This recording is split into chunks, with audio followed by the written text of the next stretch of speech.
forever and ever. Amen. And may the grace of our Lord Jesus Christ, the love of God, and the fellowship of the Holy Spirit be with us all, now and forever. Amen.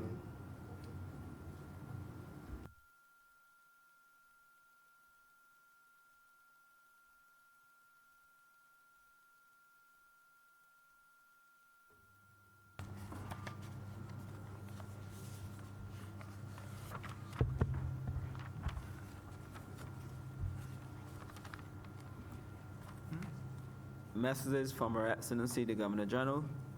Announcements by Your Honor, the Deputy President.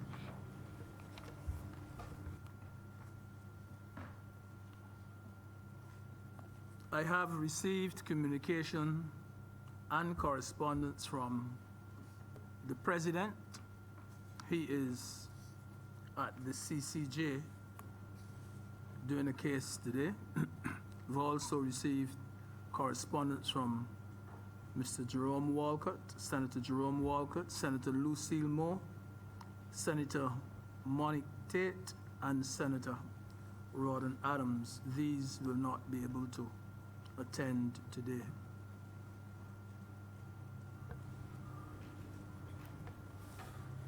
Presentation of petitions, presentation of papers. Mr. Deputy President, I am commanded to lay the results of the external debt exchange offer, as well as to lay the duties, taxes, and other payments exemption Bank of New York Mellon Corporation Order 2019. Mr. Deputy President, you may recall that the latter was laid at the last sitting of this Honorable House. At that time, the resolution number was not affixed, and this has now been done, and I am therefore laying at this time.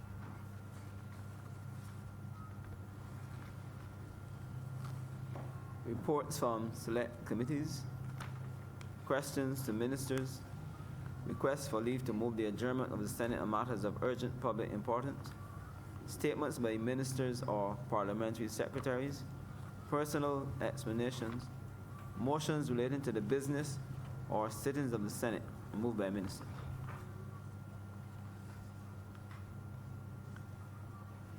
Mr. President, I beg to move that Standing Order 22-1 be suspended in relation to the Family Law Miscellaneous Provisions Bill 2019, the Family Law Dissolutions of Marriages, Indemnification and Validation Bill 2019, and the Offenses Against Persons Amendment Bill 2019.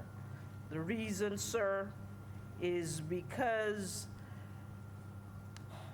these items are appearing on the order paper earlier than the day to which notice was given. I can assure my colleagues that it is not the intention for us to debate these matters today, and it is simply a procedural matter in this regard that we now suspend Order 22.1. Are we dealing with 45-2 at the same time? Given 22-1 first. The question is that Standing Order 22-1 be suspended for the remainder of today.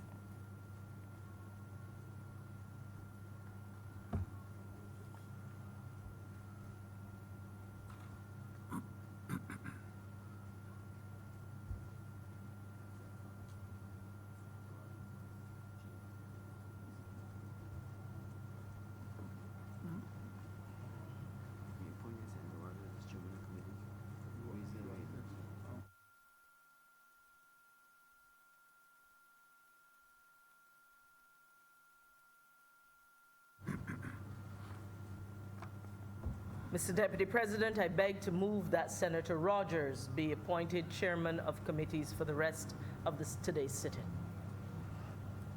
The question is that Senator Rogers be appointed chairman of committees for the remainder of today's sitting.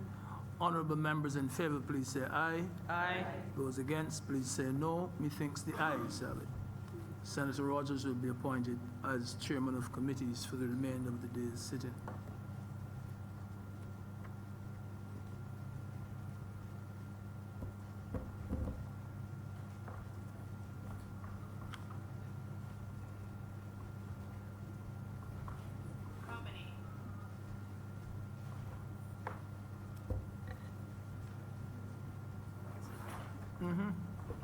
Introduction of bills.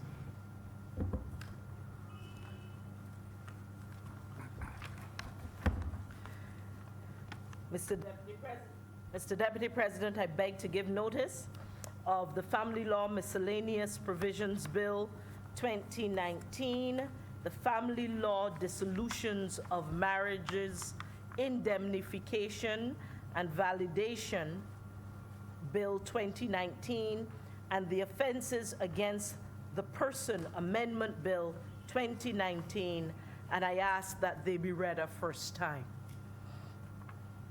The question is that the bills so mentioned be read a first time. Honorable senators in favor, please say aye. Aye. Those against, please say no. Methinks the ayes have it.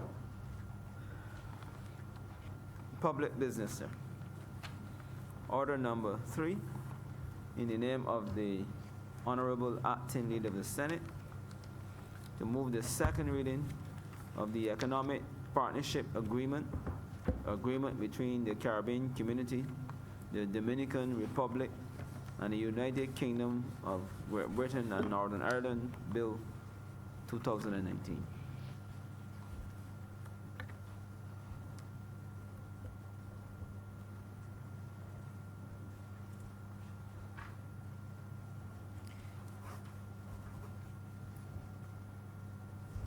Mr. Deputy President, as I rise to introduce the Economic Partnership Agreement Bill 2019, which relates to the Economic Partnership Agreement between the Caribbean Community, the Dominican Republic, the United Kingdom of Great Britain, and Northern Ireland, I am reminded, sir, of how interconnected the world is.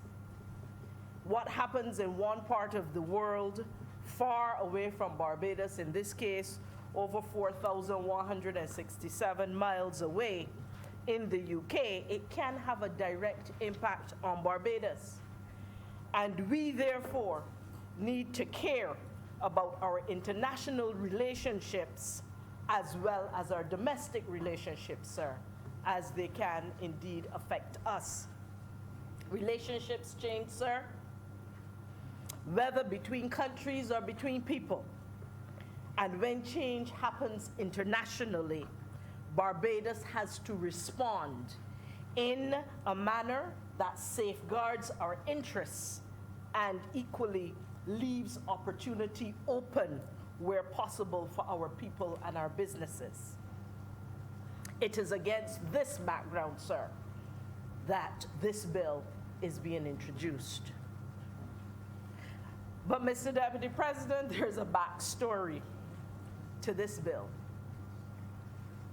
It is one that Barbados had no active part of and had no hand in the decisions or the outcomes. Yet we are here, sir, in this honorable house seeking to pass legislation to deal with repercussions of actions taken by the United Kingdom, a country with which we have had, a sovereign state with which we've had historically close and long-distance relationships.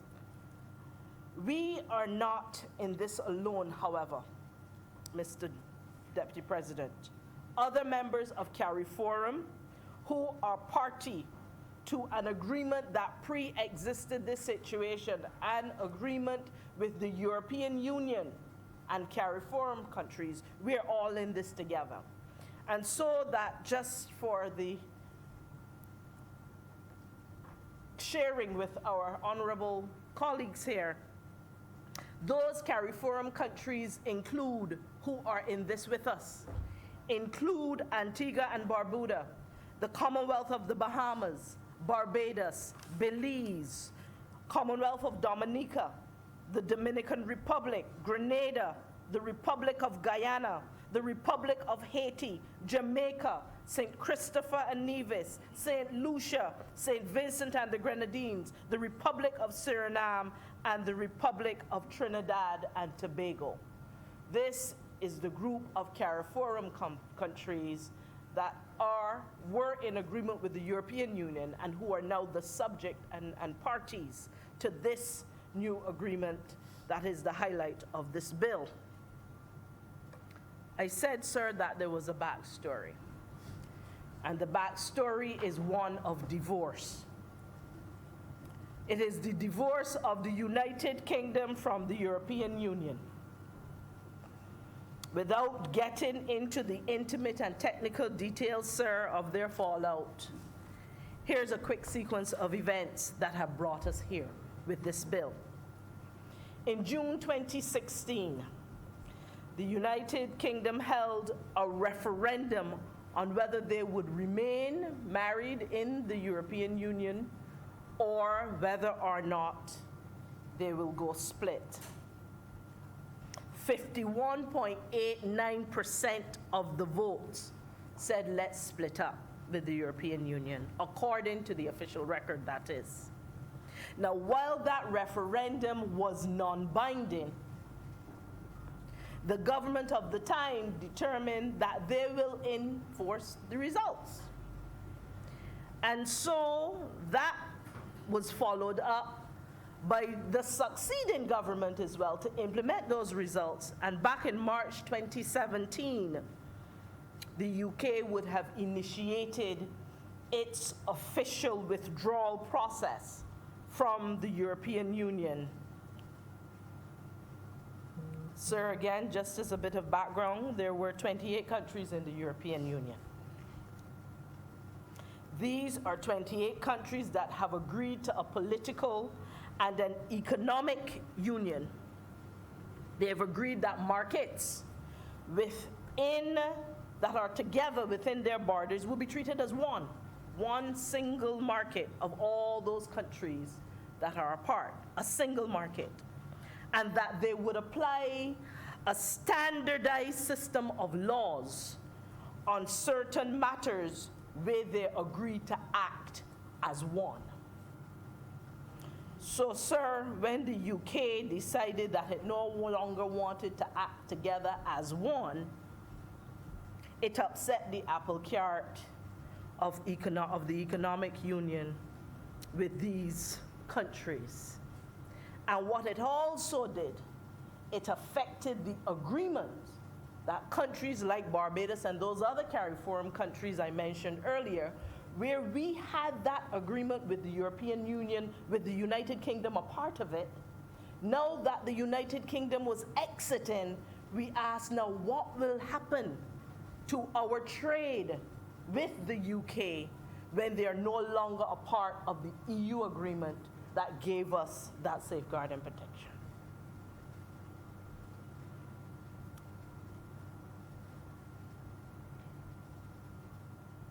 The intention for many of us whose relationship was closest with the United Kingdom, like Barbados, compared to other European countries, the business opportunity for us was that goods and services that we managed to get into the UK could then have easier access to the rest of Europe because the UK was part of that single union. And that meant less tariffs. And for those who are not trade talkers, tariffs is basically just the tax on imports, exports, or the transit of goods, services through barriers. We expected there would be less barriers. We expected there would be less hassle. That was the plan, sir, when we entered the economic partnership agreement between the European Union and CARIFORUM countries before UK decided to divorce. That was the plan. But before I get to the rest of what happened after, I want to share a few truths about what really happened with Barbados and the pre-existing agreement to this one, which this bill is seeking to address. The truth is that Barbados, like many others, we have not implemented the CARIFORUM EU agreement as well as we could have. And there are many different reasons, Mr. Deputy President, all of which have contributed either to the underutilization of the agreement or the forfeiting of opportunities under this agreement. I said there were many reasons, sir, partly because some businesses that would need to drive exports into the UK and the EU and Europe were not aware of some of the enabling provisions. Partly, sir, because we have not managed to mobilize the country around work to be done to make the products and the services eligible, compliant, or export ready in some regards. Partly, sir, too, because we have not been able to get the mutual recognition agreements called MRAs, sir. And basically, MRAs, in a very simplified terms, sir, are agreements between parties that say that we meet or conform to each other's standards, whether there are quality standards for goods or there are professional standards for consultants, for example, who might be sharing those. And unless you have those mutual recognition agreements, you may not be able to get the access that would otherwise be provided. And sir, I said there were many reasons. There's partly too, sir, because there have been some other barriers. Not accusing any, but perhaps on the other side, there have been some barriers that have constrained our ability to penetrate the market. And so, sir, the list of the partly reasons go on, saying to us that there is no silver bullet to how we would be able, even in this new arrangement, there's no single approach that it would take for us to be able to take full advantage of this new agreement. What we do have to do is to use the opportunity of the new economic partnership agreement, which is the subject of this bill, to do better on all of the other fronts. Now, I know that others who will speak after me will share on some of the things that Barbados is doing in order to do better on those fronts. And so, sir, I will give the opportunity to all those who wish to make their contribution after. Needless to say, Barbados is aware, and we have already started to address some of these matters in a very systematic way. But let me go back, sir, to the economic partnership agreement that is the subject of this bill. Already about 11 years have expired in the 25-year agreement. And you ask, well, why are you entering agreement and some of the time has already expired? Because the agreement that was made with the UK and CARIFORUM countries is that they would roll over the agreement from the CARIFORUM countries and the European Union into the CARIFORUM UK agreement. And so if the time has passed, the time has passed. You can't go back and reset the clock. If there were certain transitions that had to be made by a certain time, and the time to make those transitions have passed, no provision would be made in this new arrangement for those same transactions, because as far as they're concerned, it is now passed.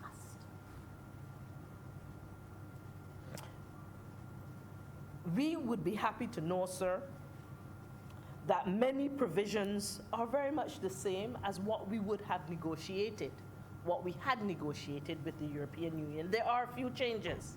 Some I have just mentioned. Some relate to simple things of wordings and references to EU institutions and law that would no longer apply in a UK situation, but where that language would have been changed then to refer to UK institutions and laws, etc.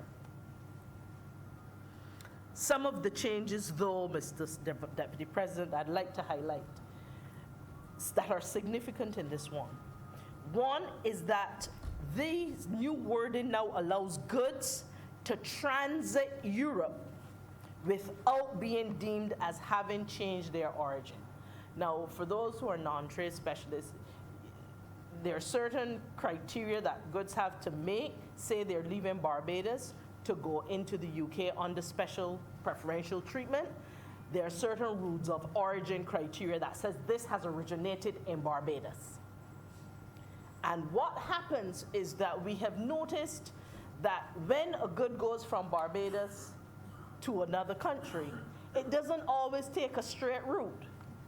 Sometimes it goes through a third country. It goes through a third country. Sometimes we will export product by bulk, but then it goes into a country before it gets to its final destination, and we break it down into small batches. We label it, we store it. What this particular text allows us to do is to ensure that when our products have to go through, transit through Europe, a third party in Europe, before it gets, say, to the UK, and any of these processes have to be applied to them, that they will still be deemed originating in Barbados and eligible to the preferential access when they get to the United Kingdom. And there are checks and balances in place to ensure that that does not turn different than it is. Another important change in this is the Development Corporation. It was a significant part of the EU CARIFORUM EPA meaning the Economic Partnership Agreement.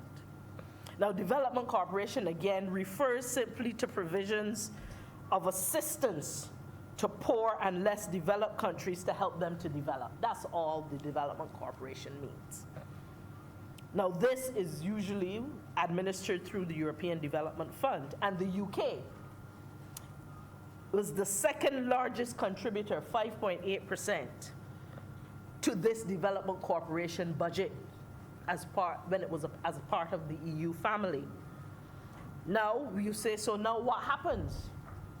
The UK has agreed, and it is in this agreement, that they will continue until 2020 to contribute to the EU for Development Corporation. What this bill also provides, this bill and the agreement which was signed now agrees to, is that a technical subcommittee on Development Corporation will continue to monitor broadly and specific areas of cooperation with regards to Development Corporation going forward with the UK. And that is a good thing for us. What is also a good thing, Mr. Deputy President, is that the CARIFORUM countries have done some work in terms of determining if we're going to have Development Corporation, how does it fit our priorities?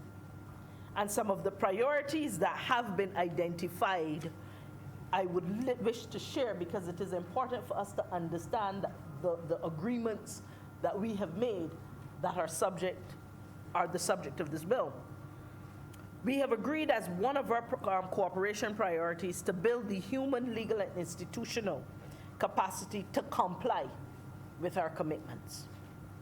We have made it a priority of fiscal reform, but fiscal reform that would improve our tax administration and improve the collection of tax so that we can make a shift from dependence on tariffs and other duties and charges to other forms of indirect taxes. As a priority, support measures to promote private sector and enterprise development, and I'm sure Dr. Holder would be happy to hear also small economic operators, and to enhance their international competitiveness and the economic diversification. Another priority, sir, and the CARIFORUM countries took the time to define the priorities. to diversify exports of goods and services through new investments and new sectors, to enhance technological and research capabilities, to develop innovation systems and develop technological capacity, and finally, to develop the infrastructure necessary for the conduct of trade. And I am sure that Senator Cummings would be happy about that aspect as well. Thirdly, we agreed, an important part in this agreement is that there will be joint institutions, a special committee on agriculture and fisheries, which has been a bugbear in our relationships for a very long time. Special committee on services, as you know, much of the export opportunities for countries like Barbados is really in services. And there is definite need for us to be able to keep a close eye and keep the dialogue going in significant ways on services. And of course, I mentioned earlier the technical subcommittee on development cooperation. There are some critical parts of the structure that will help us to go forward and to monitor and to continue to dialogue and to develop those areas in a meaningful way.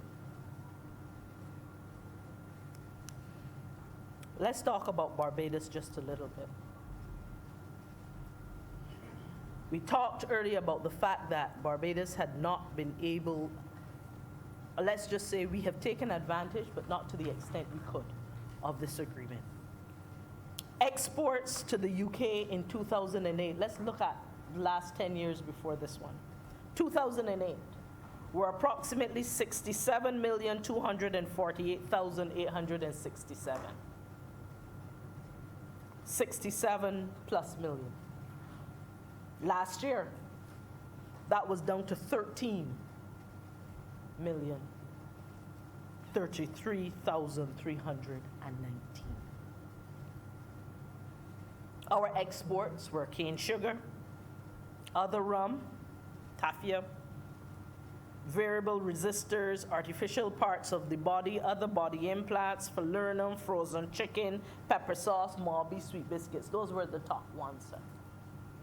And clearly we can see that with that significant drop off, we need to look at new strategies to cause our trade to go in the other direction. Not down, but up. Whether we choose to revitalize traditional exports in traditional markets, or find new exports to traditional markets, or find new exports in new markets, there are several options that are available to us, and that really has to be a strategic decision that we make as a country and as sectors in moving forward. And understand that none of these approaches, whether you go new into old or old into new markets, whatever the mix of market strategies we use, they're not mutually exclusive. We can do several different approaches at once, but we have to be mindful, Mr. Deputy President, that there are only so many resources we have to use for export development and promotion. And we have to get clear about what will we focus on. Where best is the cost-benefit case met? Where is growth possible? Where are we export ready now? So we have those low-hanging fruit. Where and with whom can we forge partnerships, joint ventures, and other mutually beneficial collaborations to produce, distribute, or sell the products and services of Barbados? These are the questions, not just for us as a country, but as the business community in particular as well, to address. Now, this bill seeks to keep the door of opportunity open for preferential access for products and services into the UK market for those businesses that have the ambition and the wherewithal to move and take advantage. And when passed, and I am optimistic that this Honorable House will see it fit to pass this bill, It will give the force of law in Barbados to the Economic Partnership Agreement, which was signed between the Caribbean Community and the Dominican Republic on the one part, and the United Kingdom of Great Britain and Northern Ireland on the other part. Mr. Deputy Chairman, it is with this introduction that I wish to invite the honorable senators to make their contribution to this debate, and I beg that this bill be read a second time.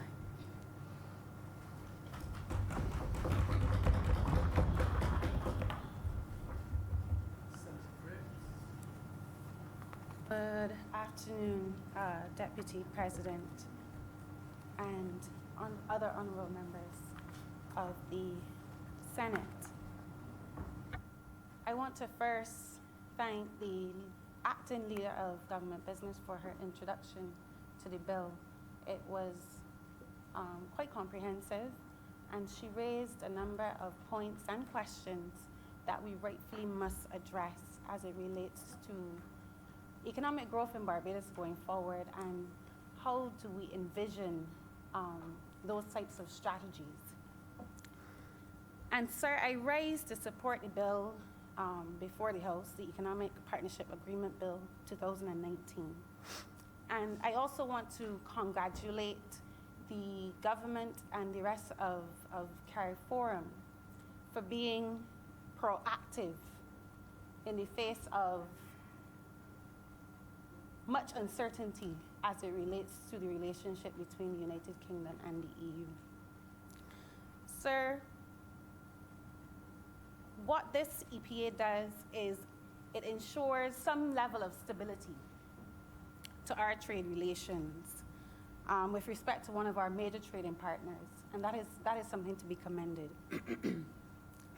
And I know that when these arrangements were being discussed or contemplated, the members at the table could not foresee that there would be a change in the Prime Minister before the end of the year, an election in the UK on December 12th, which is next week, and even more so that Brexit will still be on the table, and now we have an extension until January 2020, the end of January 2020. So the level of uncertainty around our relationship and our trade relationship with the UK has been quite tumultuous for the last couple of months, or even better yet, years.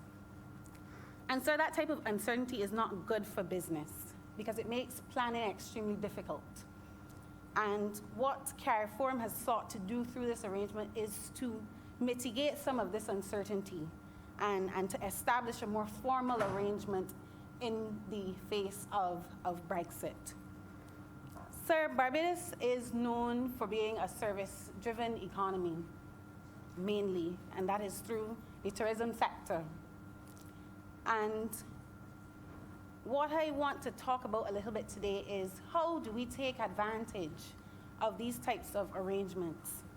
And the acting leader of government business rightfully acknowledged that we don't always take full advantage and utilization of the agreements that we have available to us.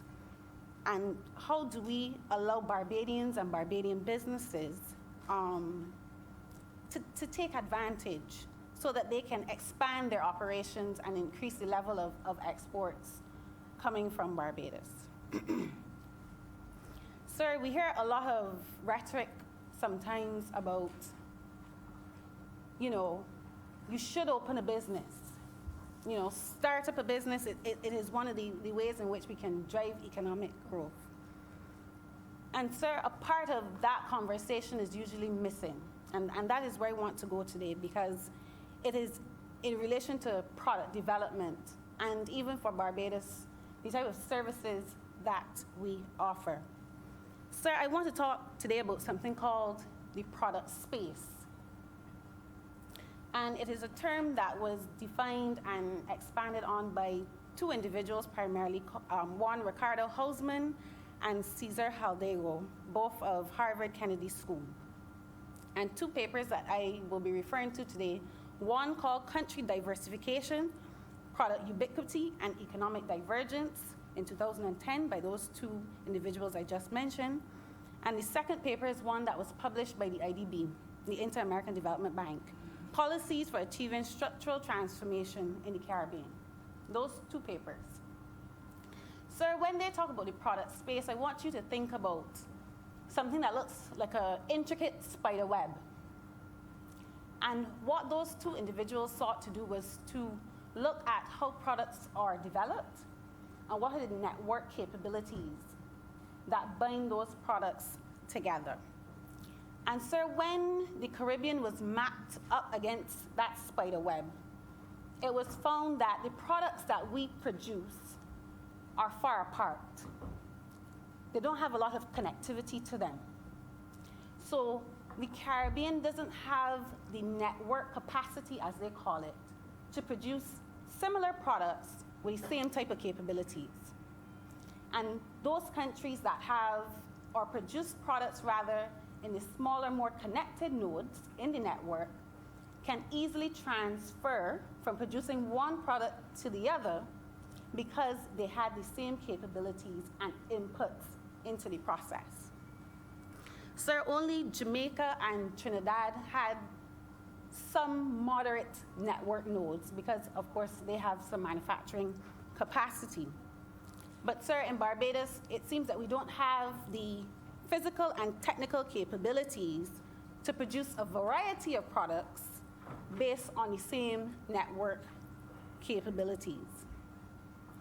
So, sir, in layman terms, if you are producing clothing, it would be easier to then transfer, if you see a dip in that market, to start producing linen, sheets, pillows, because you have the capacity to transfer easily, as opposed to trying to produce perfume.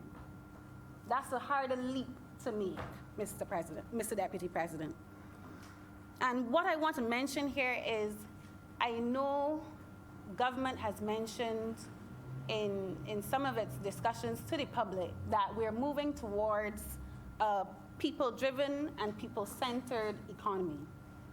And I also noted quite notably that the acting leader of government business still identified that we need to identify sectors going forward and do that strategically. And I'm very happy that she said that, Mr. Deputy President, because even though we move towards empowering persons, we have to develop what I would call these ecosystems of capabilities now, with those said identified sectors moving forward, that we can allow persons in Barbados to produce similar products with the same type of know-how, technical capabilities, and inputs, so that we start to diversify the product offering to the world in which we supply.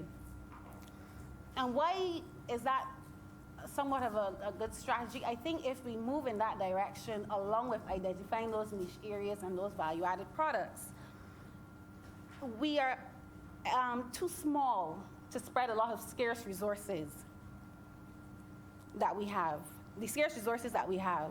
And it would be beneficial for us to start looking at the transferability of the inputs, Mr. Deputy President, that we have here in Barbados. When I was reflecting on the bill and the notes that I put together, I thought about our rum production. We clearly have a niche area there, but what is it that we can produce now, in addition to rum, that may have the same inputs, but is also another niche specialty product and area? Flavored rums I'm hearing on the aside. Or even going a step further and start to connect the things that we do have. And as a vegetarian, no, sir, I'm not going to insist that we promote eating a lot of lamb, but I will say that if, for instance, we have a marinade that is made from the derivatives of the rum that we have, and we say to persons on the export market or the international market, when you eat Bajan black belly lamb, it has to be marinated in this specific marinade from Barbados, derived from Barbadian rum. And that is the kind of connectivity that I am talking about, Mr. Deputy President. That is the type of connectivity that I am talking about. And I mean, that will take a lot of market research and development and everything else. But, sir, it is a step in the direction where we have to start thinking very differently about the things that we produce and what else can we produce with what we have. That is what I'm trying to put across this afternoon. So, sir, and that is on the product side, even in terms of IT services or online services moving forward in this technological age, as it relates to IT support systems, if you're talking about gaming, if you're talking about graphic design, those types of services also need a specific set of infrastructure in place in order to facilitate those online services. And one of the things that I've always wondered, and maybe it does exist, but I'm not aware of it, is when you're talking about those types of IT services, online services, even something as simple as a think tank space, moving forward in terms of the technological era, Mr. Deputy President, we have to facilitate ideas, because in the new era, ideas will matter and they will create value for us. But we have to create the space by which they can foster and manifest, Mr. Deputy President. And sir, now that we are rightfully so moving towards a more stable economic position due to the measures that the government has introduced, we have to be very thoughtful and considerate about the economic opportunities that we pursue and how we pursue them. And we have to take the lessons from the past. And we cannot get around trying to achieve sustainable economic growth without addressing our export position. We have to get our exports moving in the right direction, as the acting leader of government business noted. Sir, some data that I found, the World Bank noted that in 2017, we had total exports of about $485 million US dollars, total imports of US $1.5 billion. So therefore, we have a negative trade balance of about $1.1 billion. And looking now at the Central Bank of Barbados' 2018 report, you can see where a lot of our inflows come as it relates to products in Barbados. Number one on the list, rum. It accounted for 79.8 million Barbados dollars in 2018. Food, $65.3 million. Sugar took a massive hit between 2017 and 2018, a hit of 97%. We moved from $13.5 million in exports as it relates to sugar to $400,000. So that took a massive hit. And we have to start to look at how do we utilize what is left of the industry, if that is the direction that we're going in, and what do we produce going forward. And a number of other products, Mr. Deputy President. We also produce chemicals, printed paper labels, and construction materials, and I'm sure much of that construction material is from cement, possibly. So there are areas that we do have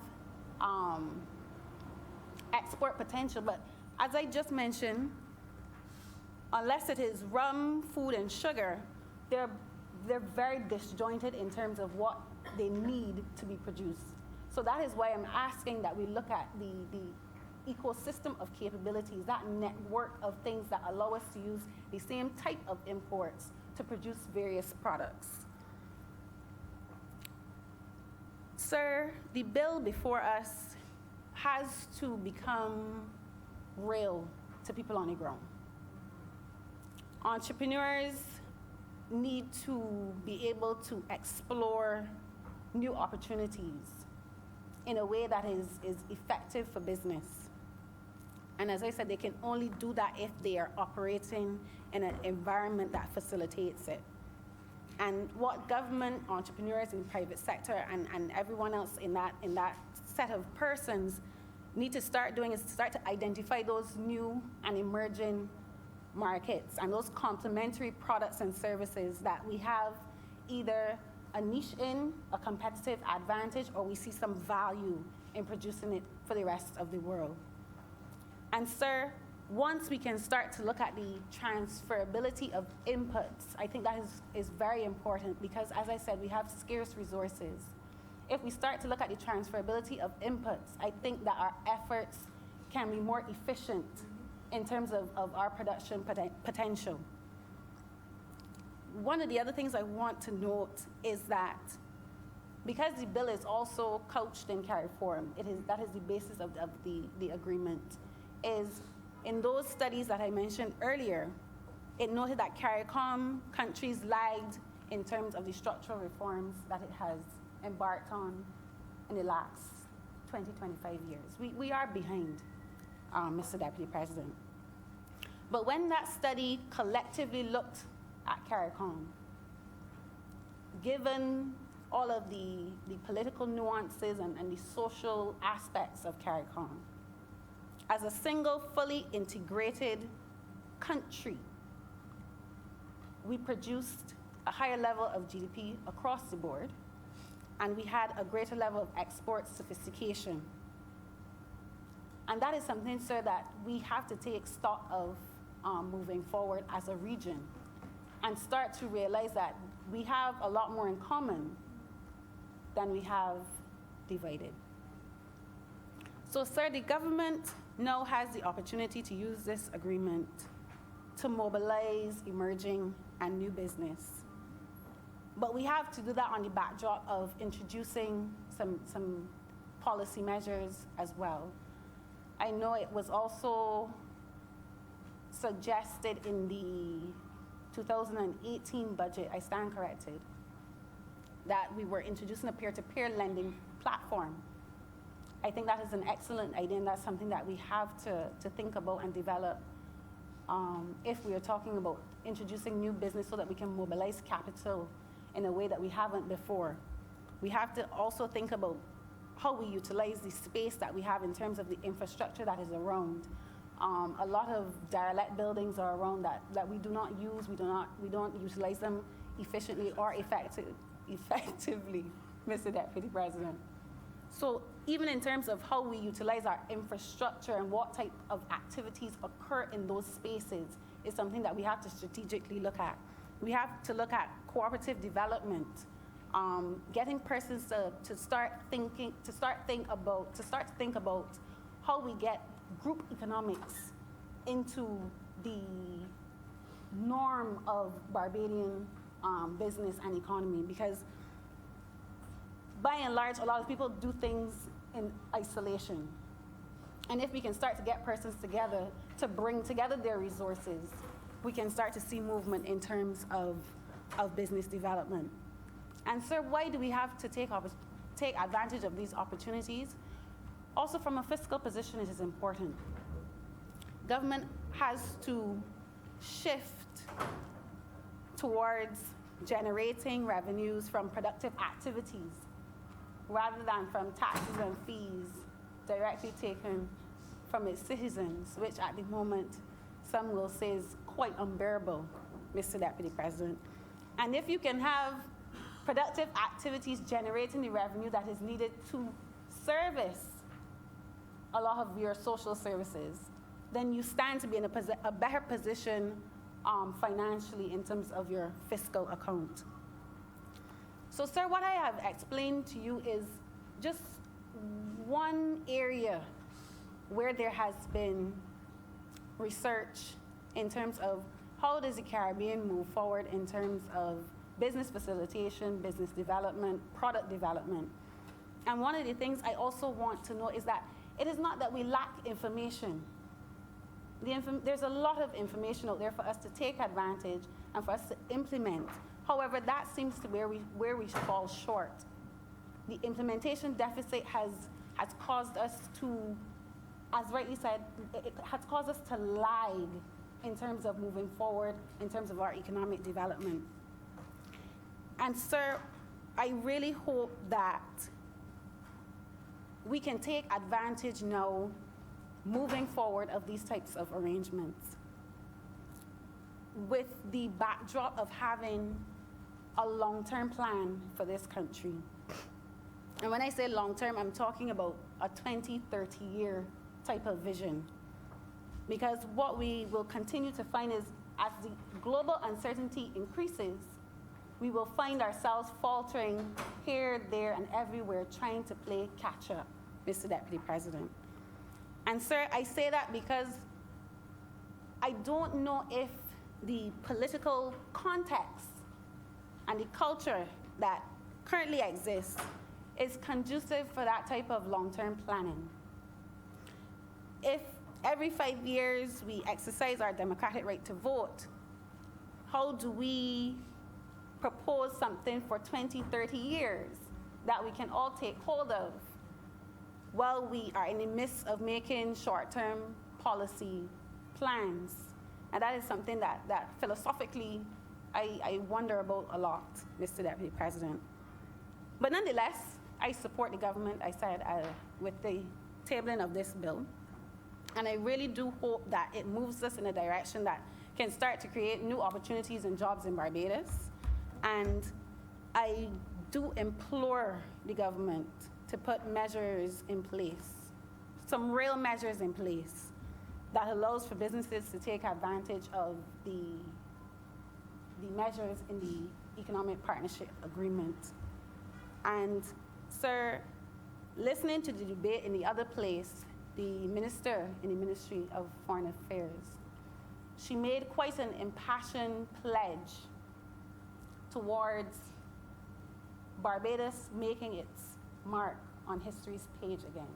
And I want to hold her to that today. Because as a young person in Barbados, there are a lot of hard decisions that need to be made.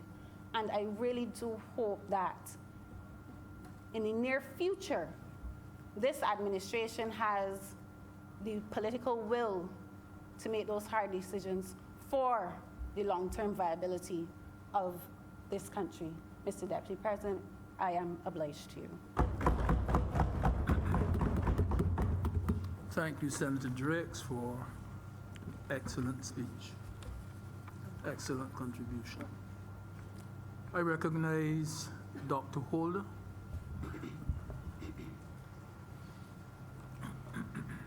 Thank you very much, Mr. Deputy President, and good afternoon to all my colleagues. Following on from Senator Drake's presentation, I wish to focus this brief intervention this afternoon, Mr. Deputy President, on those issues that actually do touch and impact the ordinary person, and might I add, the MSME that's out there, the micro, small, and medium enterprise, the firm operating in not only Barbados but in the CARIFORUM region. I want to couch this presentation against a report recently prepared for the Caribbean Export Development Agency, titled CARIFORUM EU Economic Partnership Agreement, a firm-level review focused on trade and investment. Mr. Deputy President, it makes good reading for anyone in the chamber that really wants to have a good perspective on from the firms, from the businesses, the enterprises point of view. I think this document will make good reading.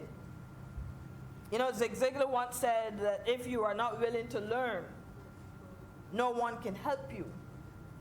But if you are determined to learn, no one can stop you. Now, this quote for me, Mr. Deputy President, is important as we go forward with our plans relative to the EPA now with the UK in light of all that is happening. Because if we do not learn from the experiences of the past and what would have occurred with the earlier iteration of this EPA, I dare suggest that we will be prone to repeat some of the mistakes. And I want to ensure that we do not repeat those mistakes, but that in fact we learn, Mr. Deputy President, from those situations. And therefore, let me couch the first part of this presentation within that context. As we know, we would have had, yes, this EPA in 2008. The acting leader of government business gave us a good overview. But a few additional things I would wish to share. I recall, Mr. Deputy President, at that time, a new administration came to office in Barbados. And in early 2008, yes, the agreement was entered, was signed, and we were all, especially in the private sector, keen on the opportunities that we can seize, we can grasp, that we can benefit from, that we can maximize from this new agreement. I recall having several meetings in my association, and a hat that I wear, with the ambassador at the time heading up the EPA implementation unit to try to get small firms to understand through a number of training initiatives what the EPA was, what are the benefits that they can accrue to their operations, what do we need to do as a private sector relative to building capacity relative to forming strategic partnerships across the CARIFORUM region. This engaged my attention, Mr. Deputy President, as they say, for the first 2 years or so of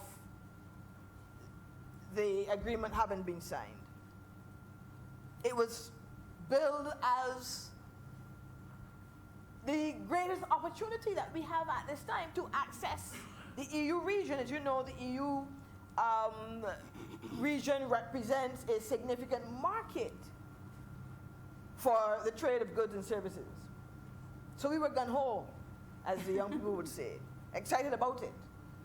But that excitement quickly waned, sir, after a couple of things occurred. One, the same EPA implementation unit was subsequently closed by that administration, which impacted our ability now to draw on the resources to help with the capacity building, to help with the training and so on. Questions when being asked, there was no unit and therefore no persons around, the personnel, competent persons around that could really, in my view, address these issues. So the EPA implementation unit was closed. In addition to that, the government at the time would have partnered with the Inter-American Development Bank to be able to access financial resources that would help us to put in place a lab, a laboratory, a facility to be able to help those small firms who want now to access the market, the EU market, Mr. Deputy President, to be able to undergo the necessary testing of their goods. As you know, the EU has very strict criteria for entering the market relative to sanitary and phytosanitary issues. And so the IADB was contacted, was sourced, and an agreement was entered that Barbados can access the needed resources to allow for us to put in place that lab to facilitate, primarily I would add, MSMEs, because the bigger companies, Mr. Deputy President, often had the resources, they had the capital that they can engage the scientists and the different professionals to assist with the testing of their goods and so on and make sure that these goods meet the necessary criteria. But not so for MSMEs. And would you know, Mr. Deputy President, that the administration failed to meet various criteria relative to that engagement, and so two things occurred. One, we don't have the testing facility. Two, we lost out on the monies because we were not able to meet milestones relative to the engagement, and so the monies were returned to the IADB. So what has happened as a result is that not having a lab, we now do not really have that facility to assist our small firms to be able to improve the quality of their product to be able to meet the standards and so on for access in the EU market. So two things, two critical things. Close the EPA implementation unit and fail to deliver on this particular project relative to us having a lab here in Barbados to assist with that. So I am hopeful that as we go forward, having learned from those two situations, that we may consider how do we improve the opportunities for small firms to build capacity that they can in turn access those markets, and in building capacity be able to help with the phytosanitary and sanitary issues that they can access the EU market. So that's my first point, Mr. Deputy President. Secondly, we're talking about enabling this MSME sector to be able to access this huge market. But we do have constraints. We have significant constraints. And so, remember I said that I'm coaching this against the backdrop that if you don't learn from the past, we're prone to repeat the mistakes as we go forward in the future. So we have to address the capacity issues. This report that I cited earlier indicated across merchandise trade and services, there were a myriad of challenges. But I just want to mention just a few. The issue of size, small size. Yeah. So we're talking about being able to access this huge market, but we do have an issue of size. Now for me, I am a strong believer and a proponent of cluster development, strategic alliances and partnerships. I am of the view, Mr. Deputy President, that you cannot go at it alone when you are small.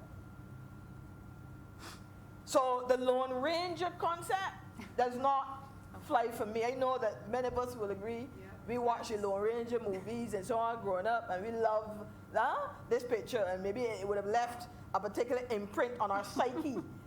But the fact is that when it comes to the practical operations of business, the Lone Ranger ideology will not work. And therefore, to be able to mitigate the issue of small size, we have to work together. We have to identify clusters. We have to be able to come together in strategic alliances and partnerships and so on, leverage our resources, leverage our strengths across not only our country here, but across CARIFORUM. And this is really, in my view, why the CSME is so critical. The CSME is key, Mr. Deputy President. This regime was introduced primarily to facilitate the private sector, that we can be able to access markets. I like to use the term of stretching our muscles, building muscles in the regional space first, even before we consider extra-regional exports. I know Senator Cummins will tell me, but you can leapfrog. You can leapfrog the regional market to go international. I agree with that. But I'm also satisfied that we ought to be using the single market and economy to help our firms to build capacity at that level first. So we have an issue of small size. We have an issue of shipping. Yes. Mr. Deputy President, shipping and the shipping rates. The cost to ship goods from here to the EU, again, is another constraint. This is what the data, this is what the research is saying. I mentioned the sanitary issues just now. Overall competitiveness and the ability to access financing to be able to scale up your products. These are some of the challenges that we must address in what I call the second iteration of this EPO in order to see the kind of impact that we want to see. Thirdly, Mr. Deputy President, the data says we've not really performed very well in the past. I think Senator Drakes, we agree. I'm very thankful that the opposition has wholeheartedly agreed with government this morning that this is a step in the right direction. Senator Drakes, speaking for the opposition, Mr. Deputy President, speaking for the opposition. But what does the data say? The data says that, as we know, we had 25 years to, I like to put it, get our act together. Can you imagine signing an agreement that gave you a 25-year grace period? Mr. Deputy President, and for the first 10, 11 years, you practically did nothing about it. No. Yes, this particular bill before us is looking at an amendment and so on to the first iteration. But had we not come here, we would be facing 2033, just around the corner, having really not put our systems in place to maximize on this agreement. But we're here today looking at the UK. And the facts are that based on the information we have, we've not done well in our ability to really access these markets. As you know, this was a duty-free, quota-free provision in the agreement. And the main items that have been exported, based on the data we have, are rum, bananas, sugar, oil, and gas derivatives. But the fine print of the report suggests, Mr. Deputy President, that there was some opportunity for those in the agribusiness sector. Because the information indicates that in 2014, Barbados was able to export sauces, condiments, mixed seasonings, etc., to a value of $300,000 in 2014. Mr. Deputy President, this declined by 2018 to just 30,000. Wow. Can you imagine that? This is the report that I mentioned done for the Caribbean Export Development Agency. $300,000 in 2014, which suggests that, we had a small, within the context of the value of exports in the EU, it's not even 1%, okay? But the fact is, we started the process. Yes. And by 2018, that had declined to $30,290. And that is Barbados. As I said, the report makes good reading. The data is there for all of the countries within CARIFORUM. I go on. Beauty products, skincare products, and I'm identifying those sectors that are there to my membership. 2014, $38,000, Mr. Deputy President. And by 2018, it was only 15. It was only 15,000. It was halved by 2018. And this is because during that time, Mr. Deputy President, we failed to put the necessary systems in place, as I said, to build the capacity of our firms, etc. And if we do not take heed of that and correct it as we go forward now with the UK, we may have a similar challenge when we review our performance.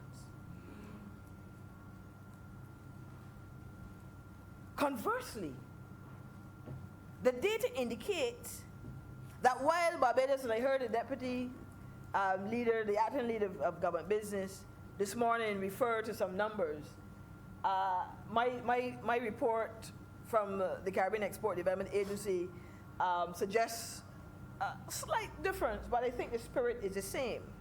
And that is that merchandise trade, and I believe the acting leader may have included services in her report, but this one was goods only.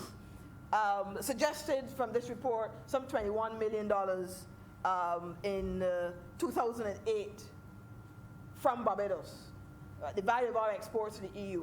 And by 2017, that had declined to 6.2 million. And this is goods only, right? But this is the Caribbean exports data. But what is the commonality across the two sets of information? Is that there was a significant decline. That's the point. A significant decline. So if you have 21 million or otherwise, by 2017, 2018, it had declined significantly. That is the point. That is the point. But yet, when we look at the CARIFORUM region, we see that the Dominican Republic had a different experience, because the DR, based on that information, in 2008 exported some $81 million in goods to the EU.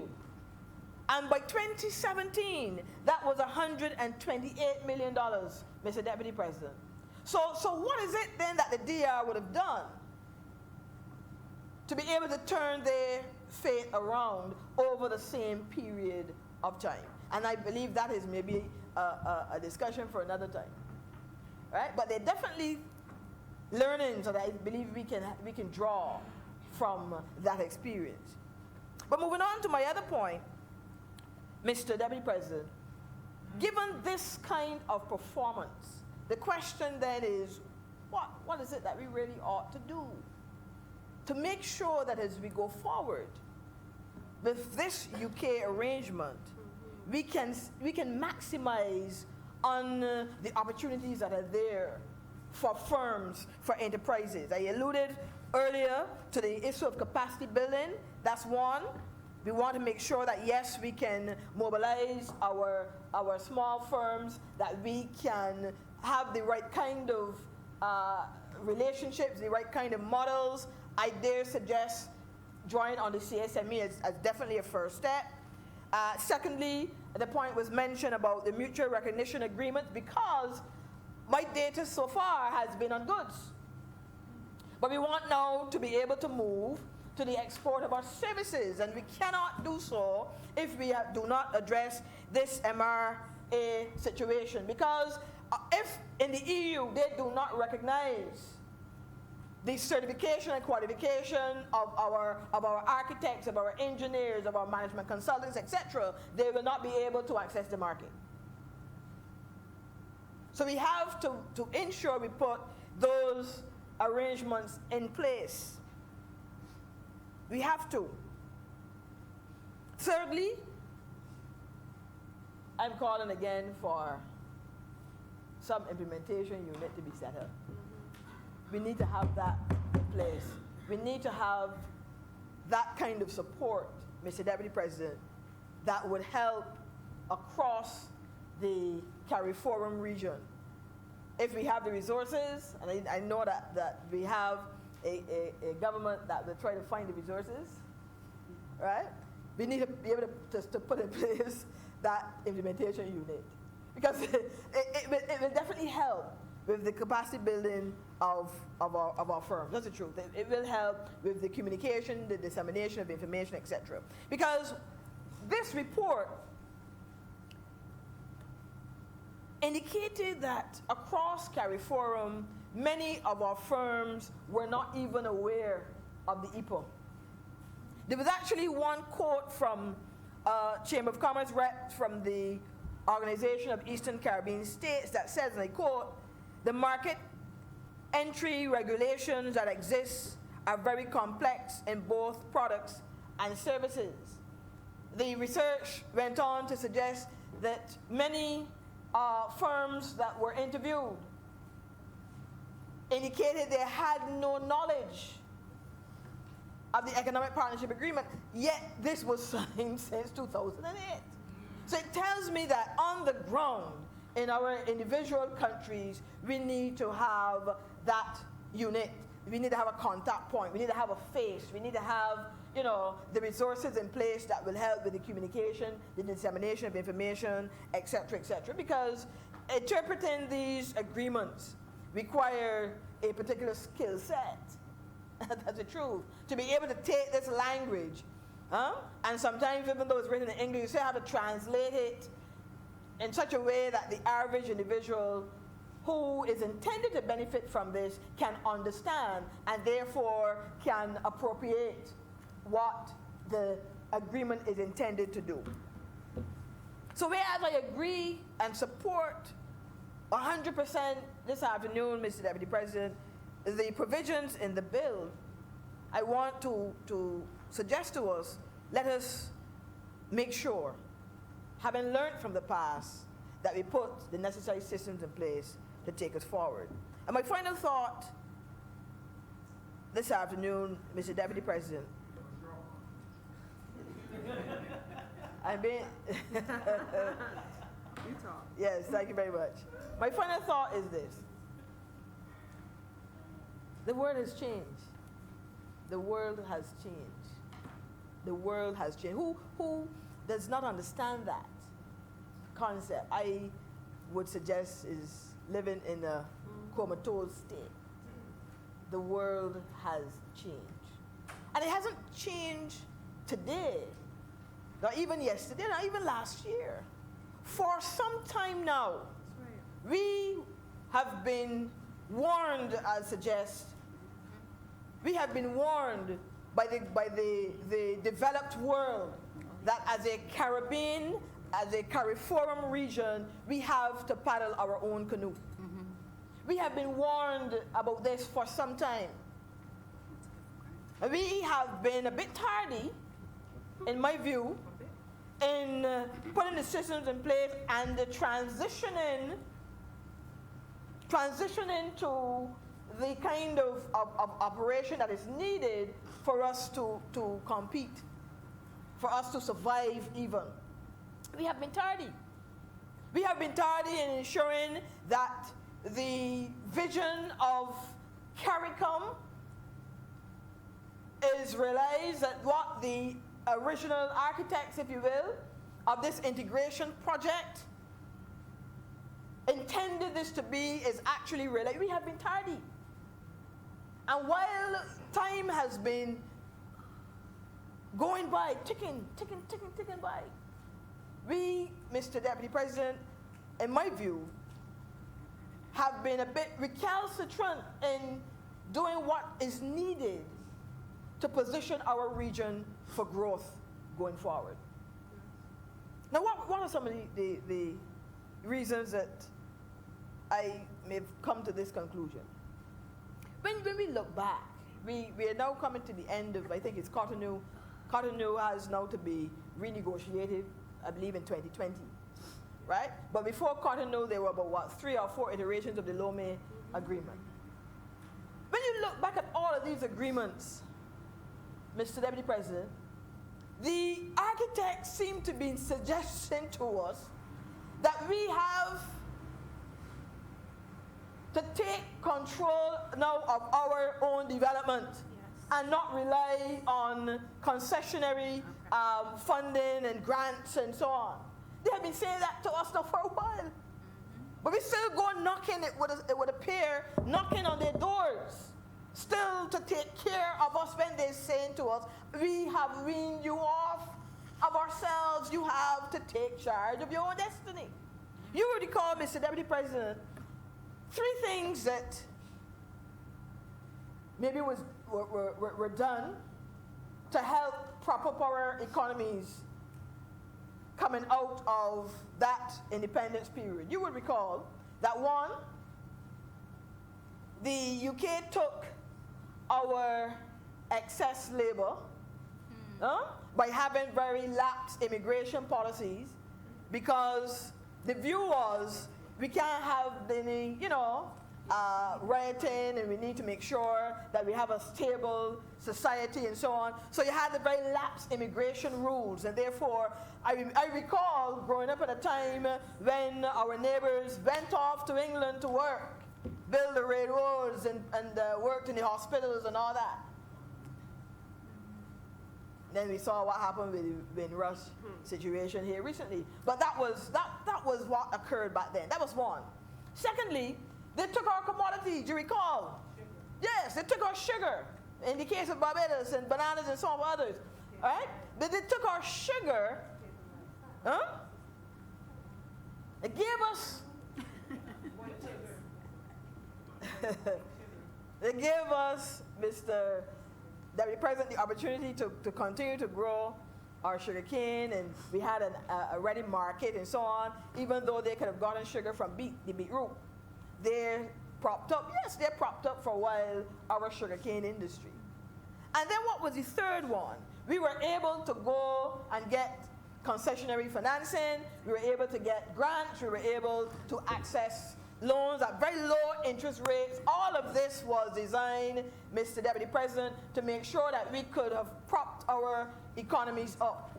But I want to suggest in this chamber this afternoon that the primary reason wasn't that they were in love with the Caribbean. It wasn't that we were these favorite children. There was a bigger ideology. I want to suggest, is my humble opinion, that at the time prior to the Cold War ending, that the global players wanted to make sure that these small economies stayed as much as possible social democratic states. Because the two ideologies competing with each other at the time were capitalism and communism. Correct. So it wasn't no great love for us. It was simply that we needed to make sure that your economies were propped up. You can find employment for your people. You can find a market for your commodities. You can get some money to put in roads, hospitals, schools, and so on. We don't want you to become communists. But after the Cold War, Mr. Deputy President, that changed. It changed. And so we were told when those walls came down to paddle your own canoe. And I'm very passionate about this subject, Mr. Deputy President, because I am concerned that when you look at the history, there are very few bright sparks in our region relative to leadership who understood this concept and were committed to ensuring that the region was able to respond to this new ideology. Very few bright sparks. Very few bright sparks. I'm not going to call the names of who I thought were bright sparks, but there were very few. But at least there were some who understood that the game has changed and it is now time for us to determine a new development model for the Caribbean. Amen. And so CARICOM became important. The CARICOM integration project became important to that vision. And in the last 10, 12 years, we have seen across this region a number of persons coming to office with a different concept, who retarded the progress that was made, who did very little. Barbados, who had in the quasi-cabinet in CARICOM, had responsibility for the CSME, did nothing with it. Did nothing with it. Actually, the Prime Minister at the time went to a country talking about ever so welcome here for a call. Did nothing with it. Retarded the process. Mr. Deputy President, if we do not put within context this bill before us today, I am saying that we will miss it. We have to put it within context. And so I am pleased that we have a Prime Minister now who is doing not only Barbados proud, but who is doing this Caribbean region proud and being able to lead the charge again for the CSME. As we have responsibility for it, because we understand that making the CSME work is an integral part of the development model for the Caribbean and ensuring that Barbados and the rest of the region can chart its development path. This is significant. So our ability, therefore, to maximize even now on this EU arrangement, this new economic partnership agreement with the EU, in the face of a possible Brexit, requires that we get our act together at the regional level. We strengthen this integration project. We ensure that we move towards the single economy as well, not only the single market. We have to get it right. And in doing so, Mr. Deputy President, I'm satisfied that we would have positioned ourselves. We would have positioned ourselves, as Senator Drake said, not only 20 years. I want to see a 50-year plan. want to see 50-year plans. This is how the agents plan. They have 50 yes. and 100-year plans. They want to see that Yes. emerging as a result. Yes. That would allow us, therefore, to secure the future of our children and our grandchildren.